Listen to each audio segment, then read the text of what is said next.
Rejected. Maribel Cross said, crisp as a slap. On Christmas, don't embarrass yourself. A few heads turned. Maribel's diamonds flashed as she lifted her hand, not to apologize, just to dismiss. Her eyes skimmed the single dad's boots, his plain coat, the faint grease on his cuff, and her mouth tightened with certainty. By the way, where are you watching from? Tell me in the comments below. He didn't plead, he didn't raise his voice. He folded the napkin once, twice, like order was something you could still make. That calm made her lean closer, curiosity sharpening the cruelty. You should have said you were maintenance, she whispered. I don't date staff. Caleb Rowan felt heat climb his neck, but he kept his face still. Anger would be easy. Dignity took work. He met her gaze for one steady beat, then let it go, as if she wasn't worth the oxygen of an argument. You're right, he said softly. This isn't happening. It landed wrong, too controlled, too final. Maribel blinked, expecting bargaining and getting silence. The waiter froze with a bottle mid-air. Someone nearby snorted into his drink, quick and mean. Caleb pushed his chair back without scraping the marble. He didn't look for mercy in anyone's eyes. He turned toward the service door, because he knew exactly where people like him were supposed to exit. Because this wasn't about her, not really. It was about the little girl in the atrium who believed her dad always came back. He stepped into the service corridor and the world changed in one breath. Soft music became muffled. Gold light became harsh fluorescent. Carpet became rubber mat. Here, nobody wore diamonds. Here, the hotel admitted it ran on labor. His radio crackled. Maintenance, door fault at the atrium again. It's sticking. We need you. Caleb started walking, boots quiet, mind already mapping routes. He kept his pace even, as if humiliation couldn't follow him through a doorway. He rounded a corner and paused beside a gray access panel. Not because of the call, because of the vibration under his palm. The metal hummed, subtle and wrong, like a bridge carrying weight it didn't deserve. Caleb, a voice called. Ronak Hall approached with a tablet under one arm, tie loosened, eyes conflicted. Security supervisor, close enough to power to taste it, not close enough to command it. He glanced toward the restaurant door behind them, then back. You were with Maribel Cross, Ronak said. Caleb didn't answer the obvious. Atrium door fault? He asked instead. Ronak's jaw flexed. That's what they're calling it, he said. But the system's been throwing pressure alerts all day. Automation keeps resetting like someone's forcing it. I flagged it. It vanished. Who can force resets? Caleb asked. Ronak exhaled, humorless. People with private elevators. From the restaurant, laughter rolled out, bright, careless. It didn't belong in a building that was humming like this. Caleb pictured glass under strain, how it smiled right up until it shattered. He shut the panel and kept his voice level. Where's Lena? Ronak hesitated just long enough to hurt. In the atrium, he admitted. By the big Christmas display, she didn't want to leave without you. A hard pressure gathered behind Caleb's ribs. He kept it contained, the way he'd learned to contain worse. She can't be there, he said, calm enough to fool strangers, not calm enough to fool Ronak. I tried, Ronak said quietly. Maribel's team locked the event layout, investors, cameras. They said no disruptions. Of course they did. Power loved smooth surfaces. It hated inconvenient truth. Caleb started toward the atrium doors and the music grew louder with every step. Carols, champagne laughter. The sound of money pretending it could buy safety. His radio crackled again, sharper. Maintenance, pressure alarm just spiked. Atrium zone. Repeat, spiked. Caleb's hand went to the pocket where his small multi-tool sat, scuffed and familiar. A humble object nobody at that table would notice, until it mattered. He pushed the atrium door open a fraction. Cold air rushed out, wrong for an indoor space. The tree glittered. The guests smiled for photos like nothing could touch them. Lena stood near the display, red sweater bright against all the gold, her coloring book hugged to her chest. She looked up, searching, and when she saw him, relief lit her face. His mouth went dry. The atrium smelled of pine and spilled champagne. Under the carols, he heard a faint ticking in the ceiling, relays cycling, seals tightening. Lena's small breath fogged the glass. Above her, a pane of glass trembled, one thin shiver like a warning. Caleb didn't shout.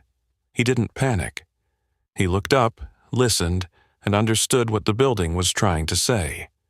Somewhere, someone important had forced the system to stay quiet, and now it was about to scream. The tremor traveled again, a soft rattle that skittered through the atrium glass like nervous fingers tapping. A few guests glanced up, smiled uncertainly, then went back to their phones. Someone laughed too loud. The music swelled, obedient and oblivious. Caleb stepped fully into the atrium. Cold air pooled around his ankles, wrong and sharp. He felt it through the soles of his boots, the way you feel a problem before you can name it. Above, the ceiling grid flexed. Imperceptible unless you knew what flex looked like when it lied. "Dad!" Lena waved, a small arm cutting through the glittering scene. "I see you," he said, keeping his voice even. He lifted a hand, the smallest signal. "Stay still." She nodded, trusting him without question, and that trust settled like weight on his spine. Behind him, Ronak slipped through the door, eyes scanning, radio pressed tight to his mouth. "They're saying it's a sensor glitch," he murmured. Executive override. Maribel doesn't want to panic. Caleb didn't look away from the ceiling. "It's not a glitch." "How do you know?" "Because it's cold," he said, "and the glass is singing." Another vibration rippled, stronger this time. A woman near the tree frowned, clutching her champagne as the surface of it quivered. "Ladies and gentlemen," a smooth voice boomed suddenly, piped through the atrium speakers. "Thank you for joining us for this beautiful Christmas Eve celebration. Please remain where you are while we resolve a minor technical—" The lights flickered, not off. Just enough to register, just enough to steal breath. Caleb moved. He crossed the polished floor at a brisk walk, not running, because running spread fear faster than truth. He reached the base of the tree and knelt beside Lena, one hand warm on her shoulder. "We're going to move," he said quietly. "Slow, just like practice." Her fingers tightened in his coat, then relaxed. "Okay." Around them, murmurs rose, phones lifted. Somewhere near the edge of the atrium, Maribel Cross stood with a cluster of investors, her posture immaculate, her smile strained at the corners as she listened to someone hiss in her ear. Caleb glanced toward a maintenance access panel disguised as decorative molding. He'd helped install it last year. Nobody else noticed it existed. "Ronak," he said, without turning, "kill the music." Ronak blinked. "I can't, that's—" "Kill it," Caleb repeated, calm as a held breath. The second vibration hit like a warning shot. The carols cut out mid-note. Silence crashed down, heavy and absolute. Every head turned. Maribel's eyes snapped to him. Recognition flared, sharp and offended. She stepped forward, heels clicking. "What are you doing?" she demanded. "You're causing a scene." Caleb didn't look at her. He watched the glass. "You already have one," he said. A thin crack spidered across a high pane, then stopped. The crowd gasped. Someone screamed. "That's tempered," Maribel snapped, voice rising. "It's designed to fail safely," he finished. "Not like this." He guided Lena toward the edge, angling her path away from the pressure points he could feel more than see. Ronak followed, pale now, barking orders into his radio that finally, blessedly, stuck. "What do you need?" Ronak asked. "A ladder, a wrench, and permission," Golub said, eyes never leaving the ceiling. Maribel stepped between him and the access panel. "You do not have authority here." He met her gaze then, not angry, not pleading, just certain. "You don't have physics," he said. For a moment she looked like she might slap him. Cameras were rolling now. Investors whispered. The crack crept another inch. "Move," Ronak said suddenly, surprising himself as much as her. "If he's wrong, I'll take it. But if he's right—" Another pane shuddered. Dust drifted down like snow. Maribel stepped aside. Caleb popped the panel with his multi-tool, fingers steady. Warm air whooshed out, carrying the metallic tang of overstressed steel. He twisted a valve, listening, feeling for the building's response. The atrium groaned, then eased. The crack stopped spreading. A hush fell so complete it felt sacred. Caleb exhaled slowly. He wasn't done, not even close. But he'd bought them seconds, and seconds were everything. He glanced down at Lena, who watched him like he hung the moon. "You okay?" he asked. She nodded hard. "I knew you would." Something in his chest loosened. Behind them, a man in a tailored suit whispered, "Who is that guy?" Ronak answered without thinking. "Maintenance." The word sounded different now. As security began ushering people toward exits, murmurs followed Caleb's path, confusion, awe, resentment. Maribel stood frozen, watching her perfect evening tilt on an axis she didn't control. "If you're still here, don't go anywhere. Subscribe with the bell on. You're about to see what happens when power meets the one thing it can't buy." Caleb closed the panel, eyes already tracking the next failure point. He could feel it coming, deeper in the structure, where cosmetic fixes didn't reach. This wasn't over. It was just loud enough now that everyone was finally listening. The atrium breathed like a patient pulled back from the edge. Slow, uneven, not out of danger. Caleb felt it through the floor, a low-frequency thrum that hadn't settled into true stability. Temporary relief? Nothing more. Security guided guests toward the perimeter exits, voices hushed, movements jittery.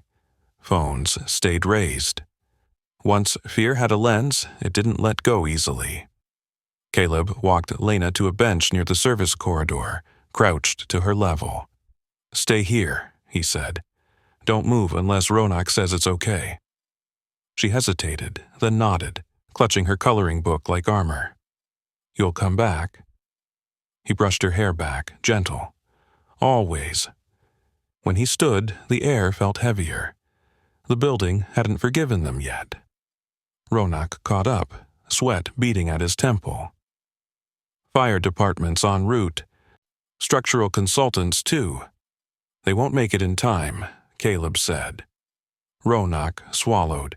"You sure?" Caleb didn't answer with words. He tilted his head, listening. A faint metallic pop echoed above, sharp as a knuckle cracking.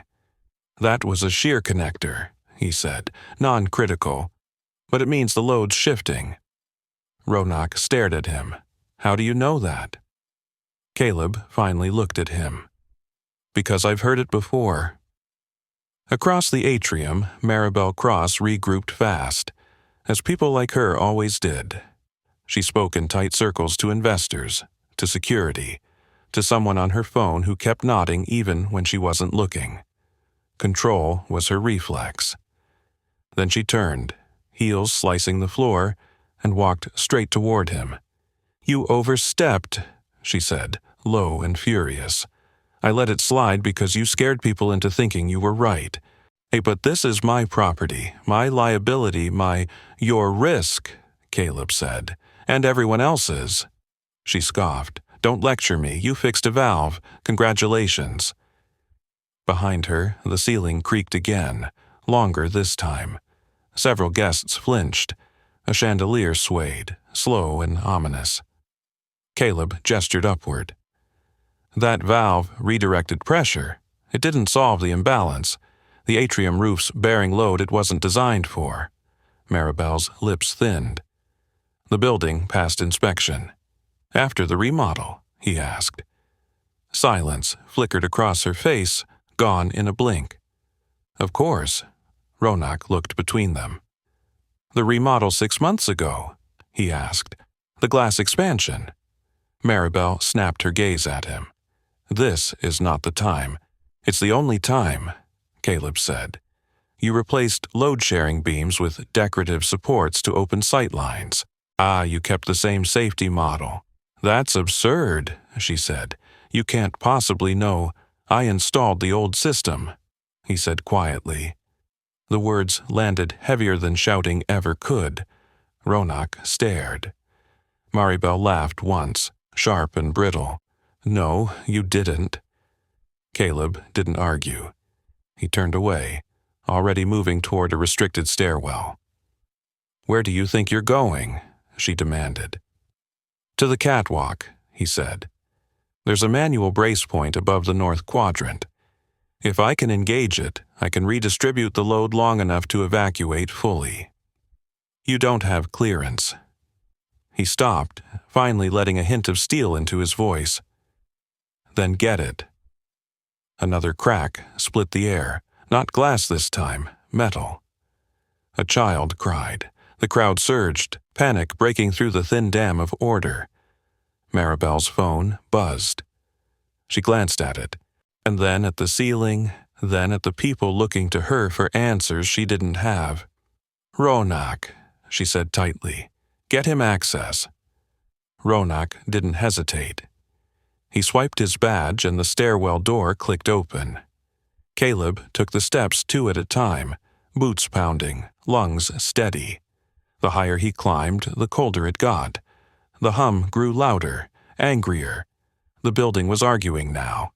He emerged onto the catwalk, a narrow ribbon of steel above the atrium, invisible to guests below. The glass ceiling loomed inches above his head, spiderwebbed with stress fractures that caught the light like ice. He knelt, fingers tracing the brace assembly. Whoever had last touched it had done so for show, not function. Bolts hand-tightened. A cosmetic sin with structural consequences. Caleb pulled out his multi-tool, then paused. This wasn't enough. He needed a torque wrench. "Ronak," he said into his radio. "I need tools, real ones." "They're bringing them," Ronak replied, breathless. "But the fire chief wants you down, says it's unsafe." Caleb tightened his jaw. "It's already unsafe." Below, Lena watched from the bench, eyes wide but dry. She saw her father silhouetted above the tree, small against all that glass and light. Maribel followed her gaze, something twisting in her chest. This wasn't supposed to be happening, not to her building, not because of a man she'd dismissed over dinner. "Caleb," Ronak's voice crackled again. "They're saying to clear the atrium now." "Good," he said, "because in 90 seconds this brace either holds or it doesn't." The chandelier lurched, harder this time.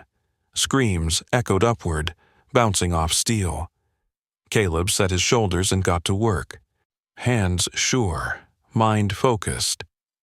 The building pushed back, testing him, daring him to be wrong. He wasn't. But he knew, deep in his bones, that this was still just the beginning. The brace groaned as he tightened the last bolt, metal complaining under a burden it had never been meant to carry alone. Caleb paused, palm pressed flat to the beam, feeling for tremor, for lie, for the subtle language structures used when they were about to betray you. It held, not cleanly, not happily, but it held. Below, the atrium erupted into motion as security finally pushed evacuation with urgency instead of polish. Guests hurried now, heels slipping, voices breaking into sharp fragments of fear. The Christmas tree swayed as people brushed past it, ornaments clinking like nervous teeth. Caleb keyed his radio. "North quadrant stabilized for the moment," he said. "You've got maybe 3 minutes before redistribution stresses the west glass." 3 minutes, Ronak echoed. "That's it? That's generous," Caleb replied. A gust of cold air ripped across the catwalk, stealing his breath. He looked up. The glass above him had frosted at the edges, condensation blooming where it shouldn't. Pressure differential. Bad sign. "Get Lena out," he said. "Now." "I'm on it," Ronak answered. Caleb shifted along the narrow walkway, boots gripping steel slick with moisture. Every step mattered. He could feel the building recalculating around him, automated systems fighting manual correction like offended pride. From below, Maribel Cross watched the evacuation unravel into something dangerously close to chaos. This wasn't how events were supposed to end. Not under her watch, not with cameras still rolling. And she barked orders that bounced off the reality forming above her head. "Why isn't this stopping?" She snapped into her phone. "I authorized a full override." Her consultant's voice crackled back, strained. "It's not responding. The system's resisting." Maribel's gaze flicked upward again, tracking the lone figure on the catwalk, the maintenance man. The man she'd rejected an hour ago like he was a stain on linen. "This is impossible," she muttered. Below the brace, the glass ceiling sighed, a long, low sound like breath leaving a chest. A fracture line raced outward, branching, stopping just short of catastrophe. Caleb froze, muscles coiled. He could hear it now, clear as speech. The west side was next. "Ronak," he said, "I need access to the west catwalk, and I need the load map from before the remodel." There was a pause, filled with shouting and alarms. "I don't have that map," Ronak said. "They archived it, executive only." Caleb closed his eyes for half a second. Of course they did. He unclipped his harness and moved again, faster now, urgency sharpening every sense. The catwalk narrowed as it curved, rails rattling under the building's protest. Below, Lena was halfway to the exit, Ronak's hand steady on her shoulder. She looked back once, eyes finding her father high above. He gave a brief nod. She nodded back, brave as she could manage. That look cut through him sharper than fear. A loud crack split the air. This one didn't stop.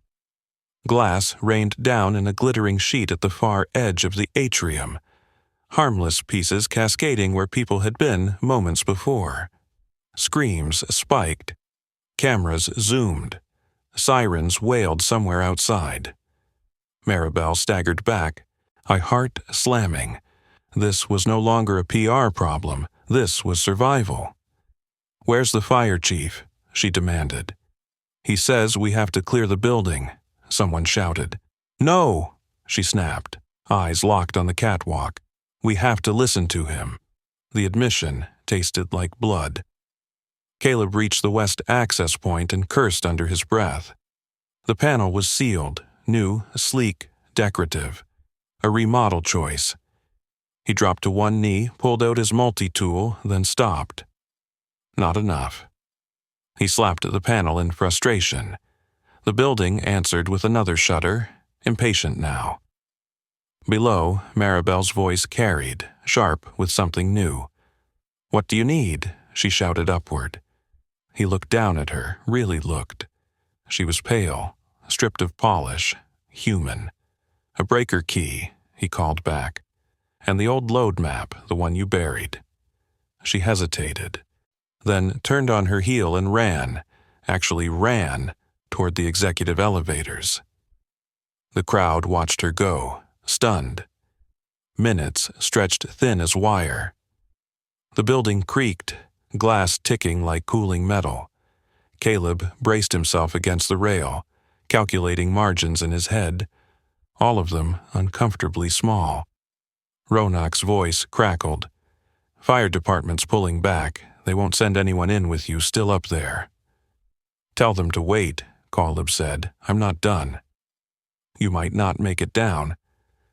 Caleb thought of Lena's small hand in his coat, of promises made without words. "I know." Maribel returned, hair loose now, heels abandoned. She skidded to a stop beneath him, breath ragged, holding up a tablet and a heavy metal key. "This?" she shouted. "Yes," he said. She tossed the key up. He caught it cleanly, fingers sure. The tablet followed, sliding across the catwalk to him. On its screen, the old load map glowed, his work, years ago, before titles and grief and choice had stripped him down to this. He stared at it for one heartbeat, then got to work. The building screamed. Caleb answered. The tablet trembled in his hands as the building shuddered again, a deep vibration that rolled through steel and bone alike. Caleb anchored himself against the rail and forced his breathing to slow. Eyes scanning the load map he knew better than his own reflection. Lines converged where they shouldn't. Stress pooled where beauty had replaced honesty. Someone had forced elegance onto a system that required humility. Below, people watched. Not as guests now, as witnesses. He twisted the breaker key and the panel coughed awake, alarms flaring red across the atrium. A collective gasp rose as lights strobed and the ceiling groaned louder, angrier. Panic surged, held back only by the thin promise that the man above them knew what he was doing. Maribel stood frozen beneath the catwalk, tablet forgotten at her feet, staring up as if the answer to everything she'd built wrong was written in the way his hands moved. There was no showmanship in him, no drama, just purpose. "Everyone back," Ronak shouted, voice hoarse. "Clear the center, now." Caleb felt the west side give a fraction, a warning flex that made his teeth ache. He didn't hesitate. He reached into the assembly, bypassed the cosmetic failsafes, and engaged the manual sequence that had been designed for moments like this, before it had been deemed unnecessary. Metal screamed, then settled, and the ceiling's violent shudder eased into a controlled vibration, the kind that meant forces were finally being shared instead of hoarded. Glass fragments skittered harmlessly across the far edge, no longer falling. The chandelier slowed its sway. A hush followed, heavy and stunned. Caleb sagged back against the rail for half a second, then straightened. This was the dangerous part, when people thought the storm had passed and forgot how close they'd been. "It's not done," he called down, "but you're not dying tonight." The words rippled through the crowd, relief breaking into sobs, into shaky laughter, phones tilted higher. Somewhere, a reporter whispered his name, uncertain, like a guess. Maribel swallowed, throat tight. She looked around at the faces turned upward, at the cameras capturing every angle of her building being saved by the man she'd dismissed. The inversion was merciless. "You said you installed the old system," she called up. Her voice carried, stripped of its earlier edge. "When?" Caleb didn't answer right away. He adjusted a valve, listening for compliance, then finally looked down at her. Before the remodel," he said. "Before you decided beauty mattered more than balance." A murmur ran through the crowd. Her jaw clenched. "You're saying this is my fault?" "I'm saying physics doesn't care who signs the checks," he replied. Silence answered him, thick and absolute. Cameras caught Maribel's face as it changed, defensiveness cracking, something like shame leaking through. Ronak moved closer to her, eyes never leaving the ceiling. "He's right," he said quietly. "Now, if he hadn't been here—" She nodded once, sharp. "I know." Caleb finished the sequence and locked the system into a temporary equilibrium. The building exhaled, a long, settling sound that echoed relief. Fire alarms wound down. Sirens outside softened. Applause broke out. Hesitant at first, then swelling. Hands clapping not for spectacle but survival. It rolled up toward the catwalk, awkward and earnest. Caleb didn't bow. He checked the brace again. Below, Lena burst from the exit corridor and ran back as far as the line allowed, waving both arms. Her smile cut through the noise, grounding him in a way no applause could. He touched 2 fingers to his brow in her direction, a promise renewed. Maribel watched that exchange, something in her chest twisting painfully. This wasn't about competence alone, and this was about what he'd risked without asking permission. She stepped forward, lifting her hands to quiet the crowd. The applause faded, attention snapping to her out of habit, of power. "This man," she said, voice carrying, just prevented a tragedy. Caleb stiffened. Public words were dangerous things.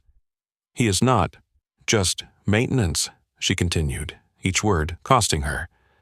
"And I was wrong." The admission landed like another crack, this one inside her. A reporter's voice cut through. "Then who is he?"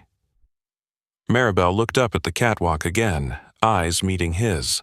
For the first time there was no dismissal there, only recognition, reluctant and complete.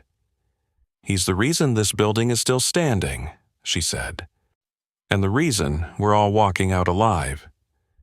If you want to see what happens next, what the truth about him does to her empire, subscribe now and stay with us. This is where power starts answering to the people it overlooked." Caleb closed the panel and clipped his harness loose.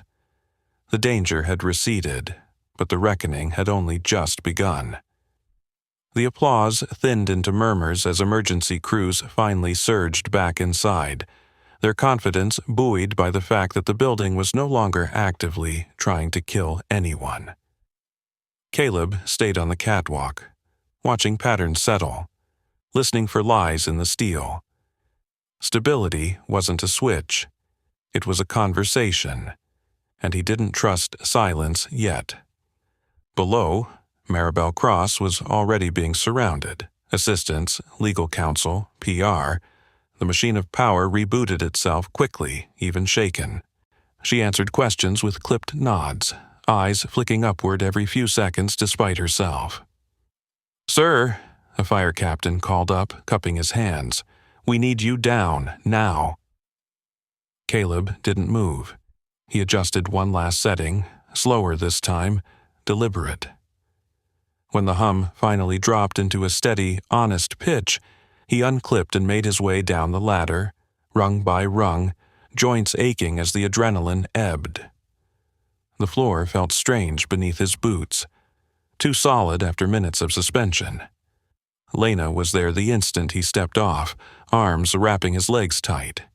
"You fixed it," she said, breathless, like it was fact, not praise. "Almost," he said, resting a hand on her head. "But you did great." Ronak hovered nearby, relief etched deep into his face. "They're calling it contained," he said. "Contained, Caleb. Do you know what that means?" "It means we bought time," Caleb replied. "It means nobody panicked enough to make it worse." Ronak laughed, shaky. "You really are impossible." Before either could say more, Maribel approached. Not with a microphone, not with an entourage. Just her, coat pulled tight around herself, eyes tired and searching. "Caleb," she said. He stiffened at the sound of his name in her mouth, then relaxed. "Your building's stable for now," he said. "But you need a full structural review, not a cosmetic one, and you need to disclose what you changed." Her chin lifted automatically, then dropped. I know. For a moment, neither spoke. The crowd leaned in without realizing it. Cameras adjusted, hungry. I humiliated you, she said finally. Publicly. He met her gaze, steady. You dismissed me, he corrected. There's a difference. She winced. I didn't see you. That's the problem, he said, not unkindly. She inhaled, slow. Who are you? Caleb glanced down at Lena, then back up. Someone who used to design buildings like this, he said. Someone who stopped. Why? Maribel asked. The question wasn't strategic, it was human. Because titles don't tuck kids in at night, he said, and buildings don't need you the way people do. The answer rippled outward, quiet and devastating in its simplicity. A reporter lowered her mic. A security guard wiped his eyes with the back of his hand. Maribel nodded once, absorbing it. You should be in a boardroom, she said. He shook his head. I was. Turns out I'm better where things break. Sirens faded outside as the last guests cleared the atrium. The Christmas tree stood lopsided but upright, lights still blinking stubbornly, like joy refusing to evacuate. Maribel straightened, shoulders squaring, not with arrogance this time, but resolve. She turned toward the cameras that had been waiting for her collapse. There will be an independent investigation, she said clearly, and I will cooperate fully. Gasps, whispers, phones surged. And this man, she continued, gesturing toward Caleb, will be part of it if he's willing. All eyes swung back to him. Caleb felt the weight of the moment, the easy temptation of vindication. He thought of Lena's hand in his, of the quiet life he'd built deliberately. I'll advise, he said. I won't perform. A murmur of approval rolled through the room. Maribel accepted it with a nod. That's fair. She hesitated, then extended her hand. Not for cameras. For him. Caleb looked at it, then took it, grip firm and brief. The gesture wasn't forgiveness. It was acknowledgement. As she stepped back, Ronak leaned in, voice low. You know this changes things, right? Caleb glanced around at the dismantled spectacle, the humbled power, the watching crowd. It already has. Lena tugged his sleeve. Can we go home now? He smiled, soft and real. Yeah, he said. We can. As they walked toward the exit, the building held steady behind them, no longer screaming, no longer pretending. And for the first time that night, Caleb let himself believe that being seen, truly seen, might not be a liability after all. The revolving doors sighed shut behind them, muting the chaos they left inside. Outside, cold air slapped Caleb's face awake, sharp and clean, carrying the distant wail of sirens and the hiss of idling engines. Snow had started falling. Fine. In deliberate flakes that softened the city without fixing it. Lena tucked her hand into his, small fingers cold but steady. Did you get in trouble? She asked. He squeezed back. Not tonight. Behind them, the hotel's glass facade glowed unevenly, some lights dark, others stubbornly bright. Reporters clustered near the curb, voices rising as they spotted movement. A few cameras swung their way, curiosity sharpened by recognition. Ronak stepped out moments later, coat pulled tight, eyes scanning. They're spinning up a press statement, he said quietly.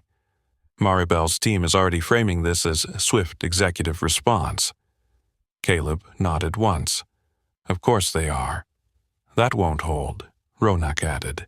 Not with the footage. They both glanced at the crowd. Multiple angles, multiple phones. 100 witnesses who'd seen a maintenance worker take control while executives stalled. Fire chief wants a formal debrief, Ronak continued, And the city's building safety office. They're asking about the original load models. Caleb exhaled slowly. The reckoning had a shape now. It wasn't over. It was moving rooms. "Do you want me there?" Ronak asked. "Yes," Caleb said. "They'll need someone who knows how the system's supposed to work, and someone they trust." Ronak gave a wry smile. Funny how that changed in one night.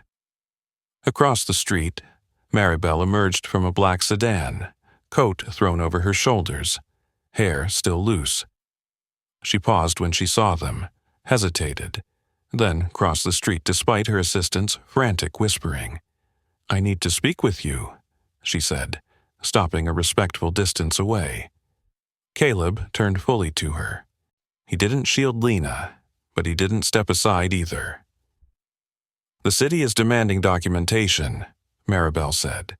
"The original models, the change orders, the justifications." "And?" he asked. "And some of those justifications won't survive daylight," she admitted. Her voice was steady, but something underneath it strained.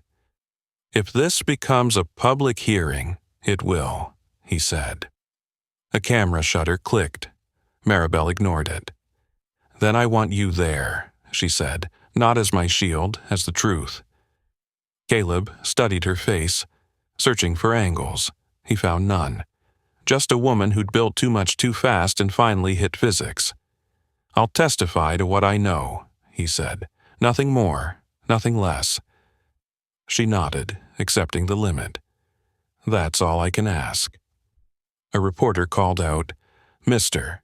Rowan, what do you say to being rejected by the CEO hours before you saved her building?" Caleb didn't answer. He crouched to Lena's level, zipped her coat higher, brushing snow from her lashes. Maribel turned to the cameras instead.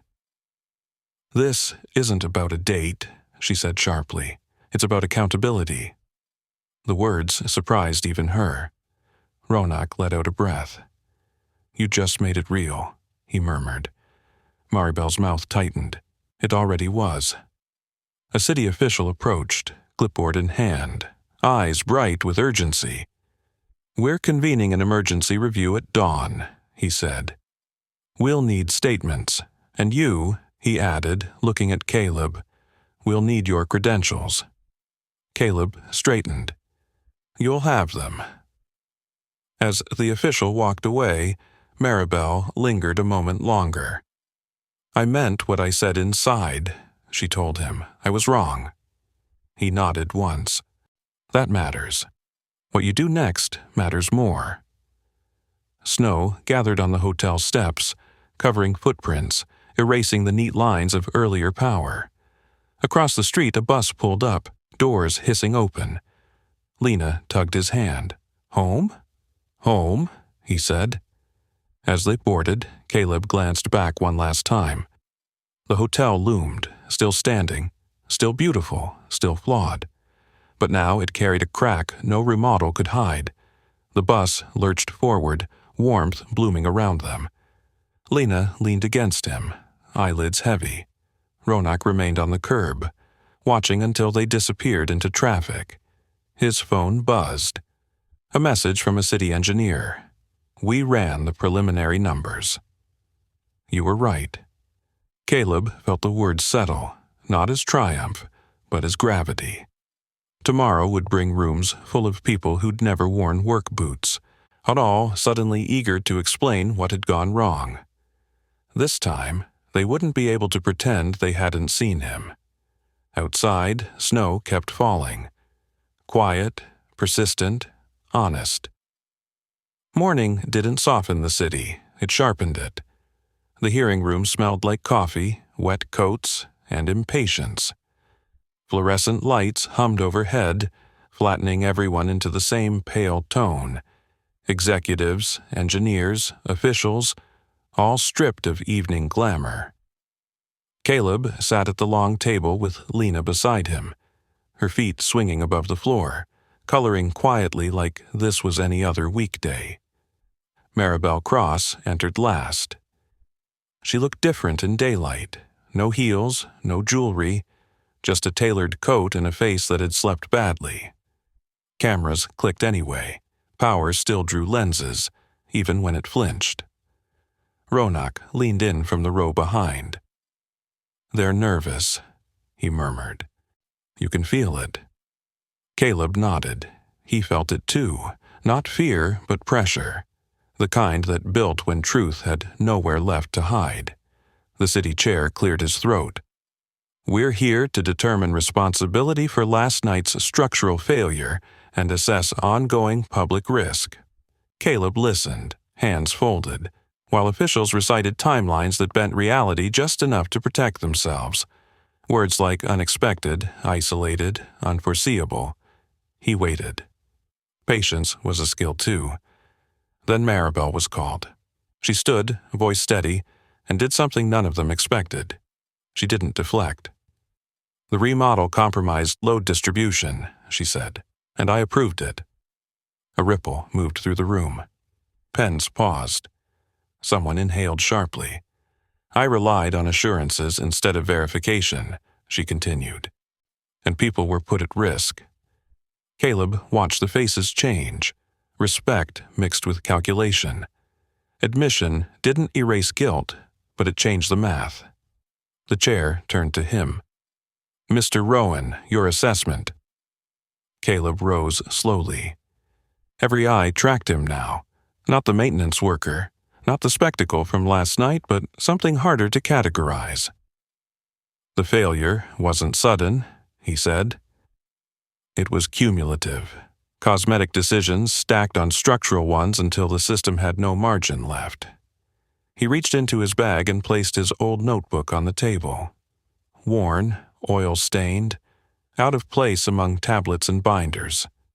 "This is the original load model," he said.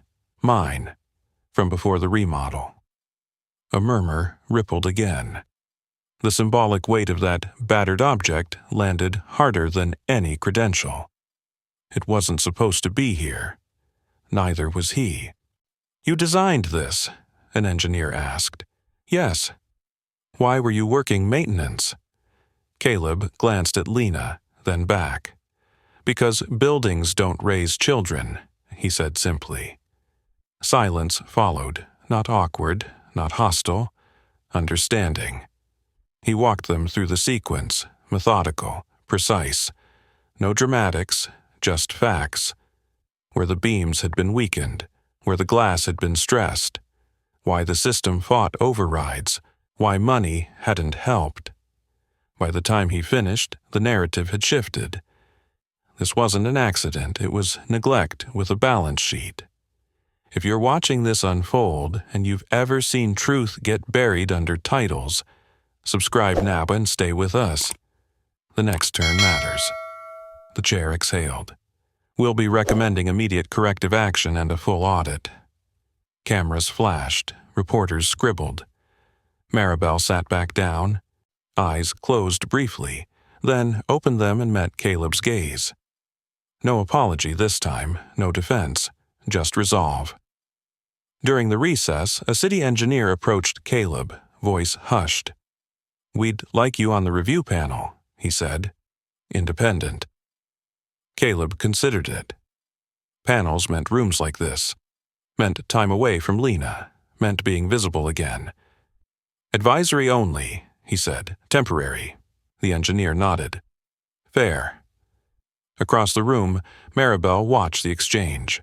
When she caught his eye, she inclined her head, not as a superior, but as an equal acknowledging debt. Lena tugged his sleeve. "Can we get pancakes after?" He smiled.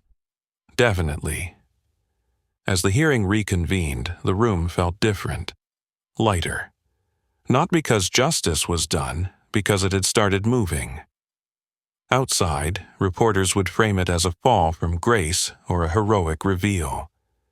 Inside, and Caleb knew better. This wasn't about being discovered. It was about refusing to stay invisible when it mattered most. When the chair finally adjourned, people stood slower, thoughtful. Conversations changed tone. Power recalibrated, just a fraction. Caleb packed his notebook away, took Lena's hand, and headed for the door. Behind him, Maribel spoke quietly to the room. Effective immediately, all pending remodels are paused. No fanfare, no spin, just consequence. Caleb stepped into the hall, breath steady. The work wasn't over, but it was honest now. And that made all the difference. The hallway outside the hearing room buzzed with low voices and restrained urgency, the kind that followed truth when it finally entered the building. People clustered in corners, whispering into phones, recalculating alliances. Caleb moved through it all with Lena at his side, feeling the air shift as surely as he'd felt the building's stress the night before. Ronak caught up to them near the elevators.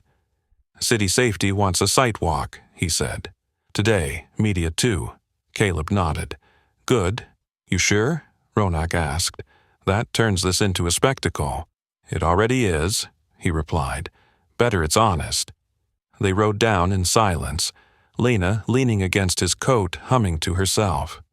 When the doors opened, cameras were waiting, lenses snapping to life like insects sensing heat. Caleb shielded Lena with his body as they stepped out, not hiding her, just placing himself where he belonged, between risk and what mattered. The hotel looked different in daylight. Less magical, more exposed. Yellow tape cordoned off sections of the atrium, revealing scars that hadn't been visible under Christmas lights. Cracks traced the glass like veins. Temporary supports rose from the floor, blunt and unapologetic. Maribel joined them at the entrance, flanked by two city engineers. She paused when she saw Lena, then gestured for the cameras to give space. Some listened, some didn't. "This is where it started," Caleb said, pointing to the north quadrant. "The imbalance." An engineer nodded, eyes following his hand. "We ran the numbers overnight. You were right." Caleb felt no surge of triumph, just confirmation. They walked the perimeter, Caleb explaining what the remodel had taken and what it had failed to replace. His words were plain, technical, grounded. He didn't dramatize. He didn't accuse. The facts did that work for him. A reporter edged closer. "Mr. Rowan, do you feel vindicated?" Caleb stopped walking. The group halted with him. He considered the question, then shook his head. "I feel responsible," he said. "There's a difference." The reporter blinked, thrown. They reached the service corridor, the hidden spine of the building. Pipes exposed. Wiring labeled by hand. The place power never looked. Caleb ran his fingers along a conduit, checking temperature, listening. "This is where the system tells the truth," he said, "when you're not trying to impress anyone." Maribel watched him closely, absorbing every word like instruction. "I didn't come down here before," she admitted. "No," he said, "you wouldn't." It wasn't an insult, just a fact. Lena wandered a few steps away, peering at a toolbox left open on a cart. She picked up a bolt heavy for her hand. "This one's bent," she said. Caleb glanced over, startled, then smiled. "Good eye." An engineer took the bolt, examined it. "She's right," he said quietly. "Stress deformation." The moment rippled outward, small but potent. A child noticing what experts had missed. Attention shifted. Cameras dipped, then rose again. They returned to the atrium, now mostly empty. Sunlight poured through the fractured glass, illuminating dust in the air. The space felt raw, honest. "This will take months," an engineer said. "Full rebuild." Maribel nodded. "Then we'll do it right." She turned to Caleb. "I want you overseeing it." He didn't answer immediately. He looked at Lena, at Ronak, at the building that had almost taken something from him it would never have deserved. "I'll consult," he said. "I won't run it." "Why not?" she asked. "Because I know when to step back," he replied. "It's part of building something that lasts." She accepted it, jaw tight but respectful. As they finished the walk, the crowd thickened again. Someone began clapping, slow, tentative. Another joined, then more. It wasn't applause for a hero. It was recognition of labor, of competence revealed where it wasn't supposed to exist. Caleb felt it press in on him, uncomfortable and warm. He kept his posture easy, shoulders loose. This wasn't the end, it was alignment. A city official approached, voice low. "We're scheduling a public forum tonight," he said. "Transparency." Caleb nodded. "I'll be there." Maribel met his gaze. "So will I." They stood there a moment. Not allies, not enemies. Just two people on opposite sides of a truth that had finally surfaced. Lena tugged his hand. "Pancakes now?" she asked again, hopeful. He smiled. Yeah, the tension easing from his chest. "Now," he said. As they walked away, the atrium stood open and unfinished, sunlight catching on every flaw. Cameras kept rolling, but the story had already moved past spectacle. The real work was about to begin, and this time it would be done where everyone could see.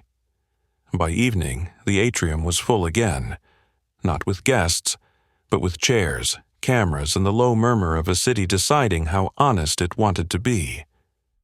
Temporary lights cast everything in stark white, stripping away the hotel's usual warmth. There was nowhere left to hide.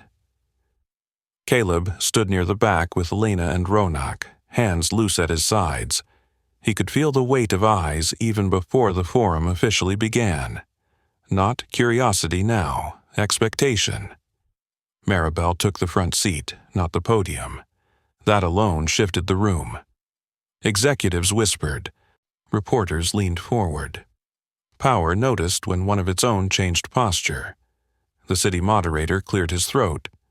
"We're here to address public safety concerns and accountability following last night's incident." Caleb listened as questions rolled out. Technical, political, sharp-edged. He answered when asked, plainly, without embellishment. Each response peeled back another layer of assumption. Each fact landed heavier than outrage. A man in an expensive coat stood abruptly. "You're telling us this could have been avoided?" he demanded.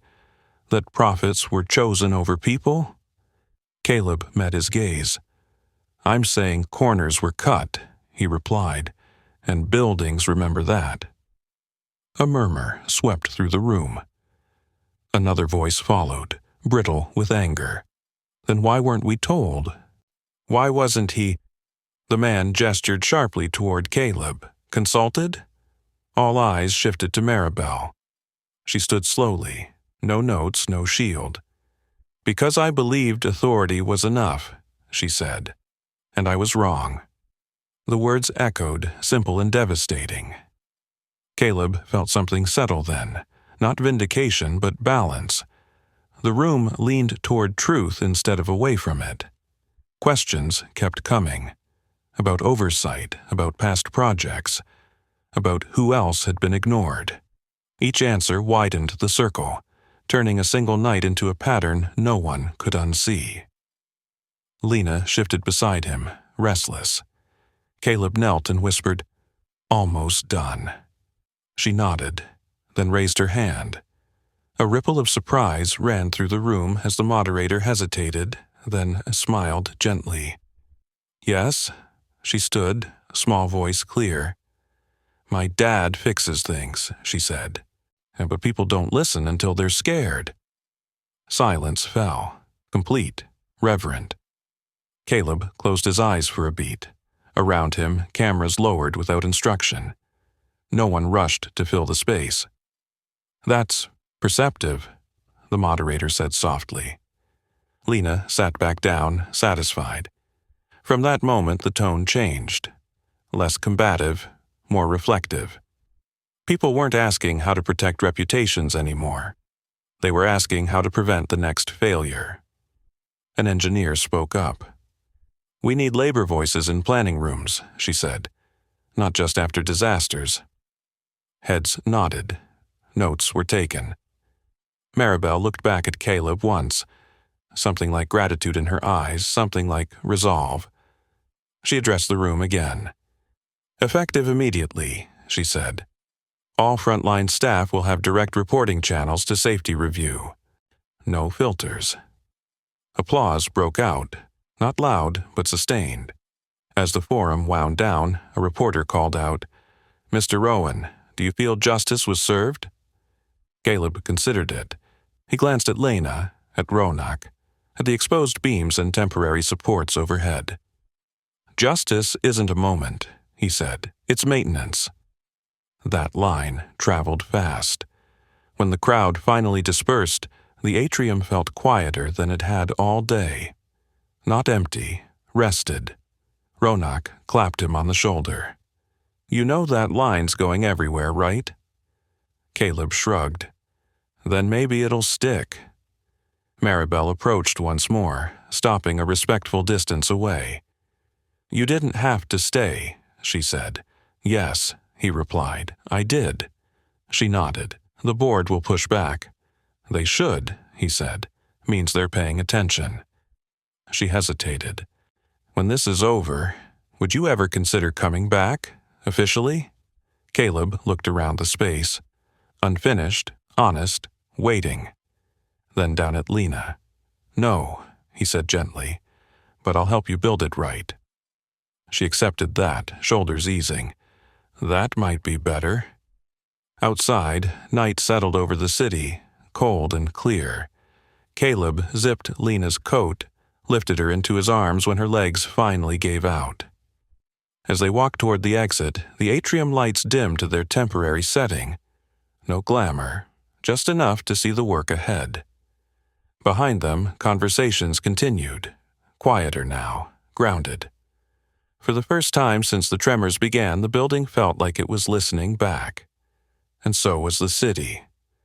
The atrium was nearly empty when Caleb returned the next morning, sunlight angling through fractured glass and temporary braces. The city had moved on to other headlines, but the building hadn't. It waited, patient and exposed, like a truth after the crowd leaves. Ronak met him near the service entrance, coffee in hand. "They're drafting the preliminary findings," he said. "It's not pretty." Caleb nodded. "It shouldn't be." Workers moved deliberately now, helmets on, voices low. No rush, no pretending. The space felt different, less ornamental, more honest. He walked the perimeter, checking supports, listening to the quiet language of steel that finally wasn't being ignored. Maribel arrived without announcement, coat folded over her arm. She stopped beside him, following his gaze upward. "The board's furious," she said. "Sponsors, too." "That means it's working," he replied. She let out a slow breath. "They want a statement, a clean one, something that reassures markets." "And?" he asked. "And I told them no," she said. "We already tried clean." He looked at her then, really looked. She was tired, not performatively, genuinely. The kind of tired that came from standing in daylight too long after years in shadow. "They'll make it personal," she continued. "They'll say I acted alone, or that I was misled, or that I overcorrected because of last night." Caleb said nothing. "I won't let them," she added. "If this falls, it falls honestly."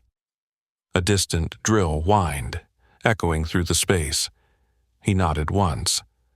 That's all anyone can ask. They walked together toward the service corridor, past exposed beams and handwritten labels. Workers glanced up, then back to their tasks. No spectacle now, just respect, quiet and earned. At the corridor entrance, Lena sat on an overturned crate with a book, legs crossed, waiting. She looked up and smiled when she saw him. "Can we get hot chocolate after?" she asked. He smiled back. deal. Maribel watched the exchange, something softening in her expression. You chose well, she said quietly. So did you, he replied. Eventually, she accepted that without flinching. A city official approached, clipboard tucked under his arm. Final hearings tomorrow, he said. Public. Recommendations will include fines, mandated rebuilds, oversight. Maribel nodded. I'll be there. And you? The official asked, turning to Caleb. I'll testify to the systems, he said, nothing more. The official smiled faintly. Sometimes that's everything. When he left, Maribel hesitated. I owe you more than an apology, she said. Caleb shook his head. You don't owe me. You owe the people who work in places like this. Keep listening to them. She nodded, resolve settling back into her posture. Different now, less brittle. I will. As she walked away, Lena hopped down and slipped her hand into his. She's not scary anymore, she observed. He squeezed gently. People usually aren't once they're honest. They stepped back into the atrium together. The braces held. The glass caught the light without trembling. The building felt quieter inside itself. Caleb took one last look around, committing the scene to memory. Not the danger, but the aftermath. The moment when truth stayed, even after power tried to leave. They headed for the exit, footsteps echoing softly. Behind them, the building stood unfinished, accountable, and alive. Tomorrow, the city would decide consequences. But today, something rarer had already happened. Everyone who mattered had seen the truth, and it wasn't invisible anymore. The final hearing didn't feel final at all. It felt like a beginning that refused to dress itself up.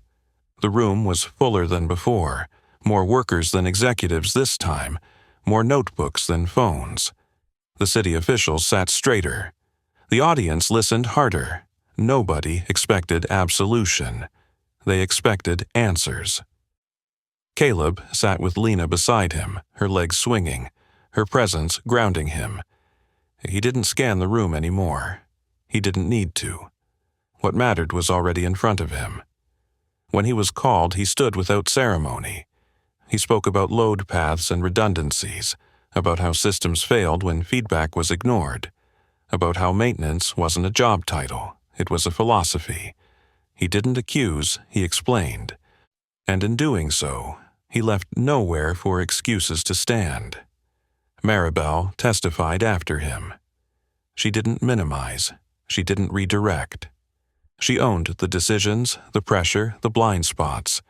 When the chair announced the findings, penalties, mandated rebuilds, independent oversight, she nodded like someone who understood that consequence wasn't punishment. It was correction. Applause didn't come. Respect did. Outside, the steps filled slowly, reporters waiting for a clean ending that didn't exist. Caleb stopped just beyond the doors, winter sun catching the edges of the city. Lena squinted up at him. So, is it done? She asked. He thought about the building, the workers, the people who would speak up next time because someone had listened this time. This part is, he said. Ronak joined them, hands in his pockets, lighter than he'd been in years.